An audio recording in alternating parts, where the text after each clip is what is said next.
pembuka kata, gelanggang syarahan saya mulakan. Bismillahirrahmanirrahim.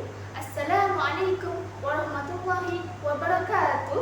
Dan salam sejahtera serta salam Malaysia Madani saya ucapkan pada hadirin sekalian.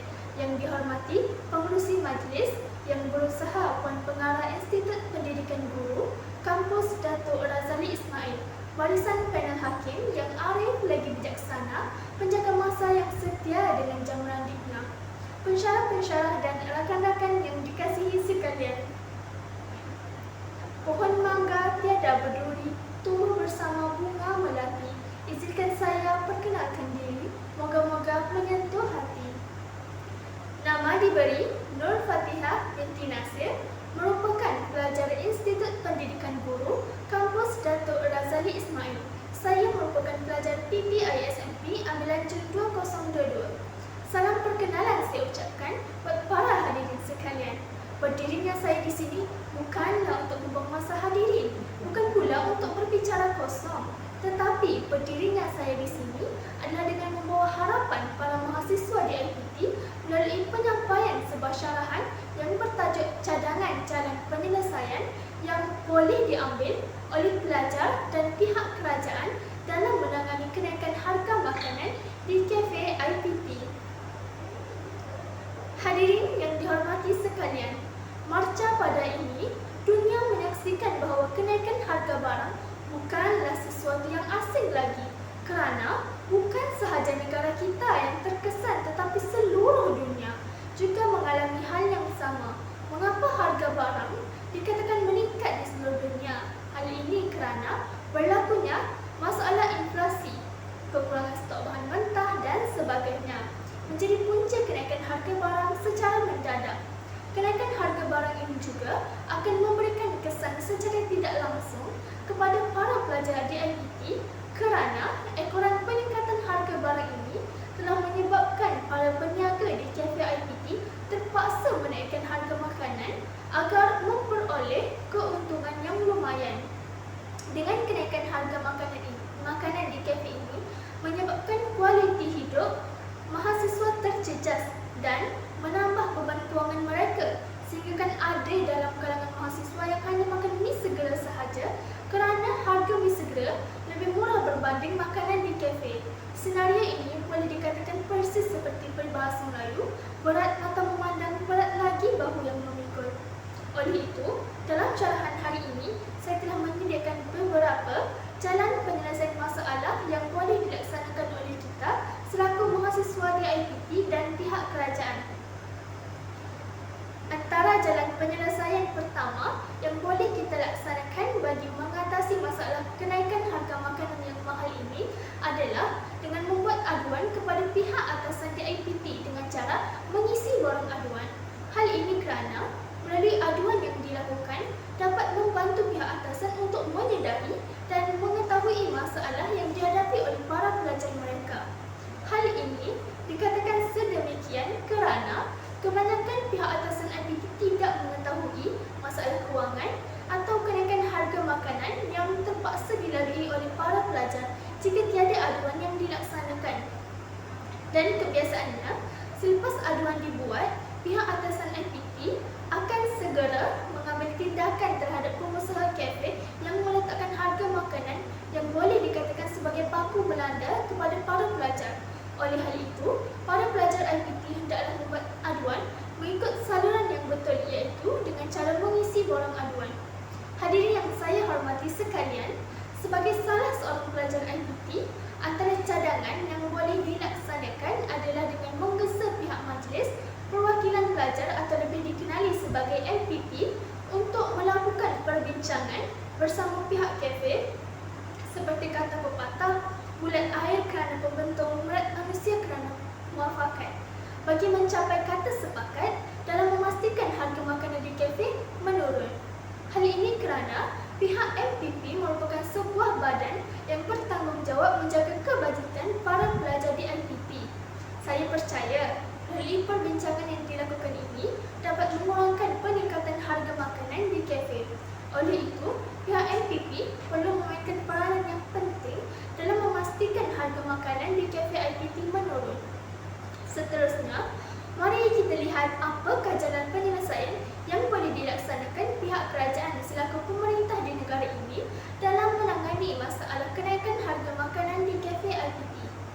antara cadangan yang boleh dilaksanakan ialah melalui pemberian subsidi barang terhadap para peniaga kafe.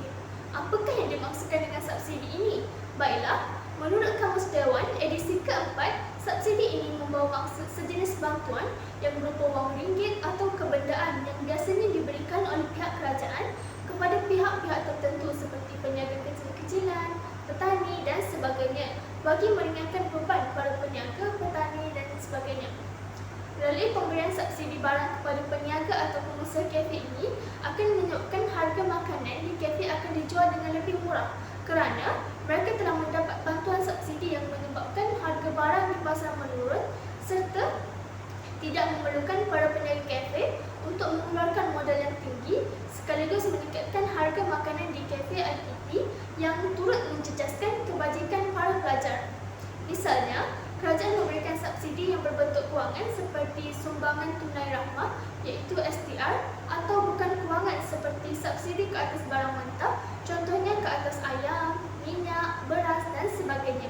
Oleh itu, benarlah bahawa melalui pemberian subsidi ini dapat mengurangkan harga makanan di kafe IPT. Hadirin yang dihormati sekalian, kerajaan juga mestilah bersikap ibarat cubit paha kiri, paha kanan turut terasa. Dengan cara memahami dan menyelami kesusahan yang dialami oleh rakyat yang terbeban dengan peningkatan cukai barang yang tinggi sekaligus menyebabkan mereka menaikkan harga makanan. Kerajaan mestilah bertindak bijak ibarat menarik rambut dalam tepung, rambut tidak putus, tepung tak berselerak, dengan cara mengurangkan cukai barang dan perkhidmatan terhadap barang di pasaran. Hal ini kerana peniaga yang menaikkan harga makanan di kafe adalah kerana mereka terbeban dengan harga barang yang mentah yang semakin meningkat, menyebabkan mereka mengambil keputusan memindahkan beban kewangan yang banyak kepada para pembeli, yakni pelajar di IPT. Contohnya, apabila cukai barangan ke atas bahan mentah seperti minyak masak meningkat, maka peniaga akan menaikkan kos ayam goreng atau makanan yang menggunakan minyak masak semasa penyediaannya. Jika kebiasaannya mereka menjual ayam goreng dengan harga RM2, maka kemungkinan besar mereka akan menaikkan harga ayam itu sehingga mencecah RM3 atau RM4 seketul bagi menampung beban kewangan cukai minyak masak yang tinggi agar para peniaga masih mendapat keuntungan yang lumayan. Oleh itu, pihak kerajaan mestilah menurunkan harga cukai agar tidak akan membebankan baik di pihak peniaga dan pelajar IPT selaku pembeli.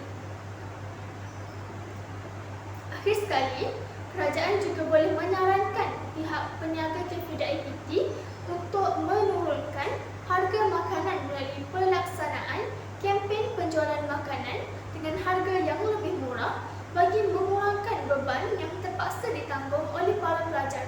Contoh yang kita dapat lihat ialah melalui pelaksanaan kempen menu rahmah yang mana setiap makanan dijual dengan harga yang murah iaitu sebanyak RM5 sahaja. Walaupun kempen ini menerima sambutan yang baik daripada para peniaga, namun masih ada peniaga makanan yang masih berkeras untuk tidak menjual makanan dengan murah kerana mereka bimbang tidak akan mendapat keuntungan yang banyak.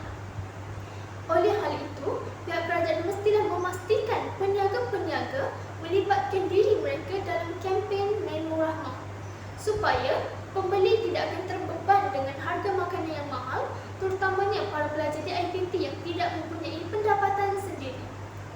Sebelum kaki melangkah pergi, sebelum kata menutup bicara, saya ingin menegaskan bahawa terdapat pelbagai jalan penyelesaian yang boleh dilaksanakan bagi mengurangkan harga makanan di kafe IPT yang jika dibiarkan boleh menyebabkan para pelajar IPT terpaksa kais pagi makan pagi, kais petang makan petang dalam memastikan kelangsungan hidup mereka.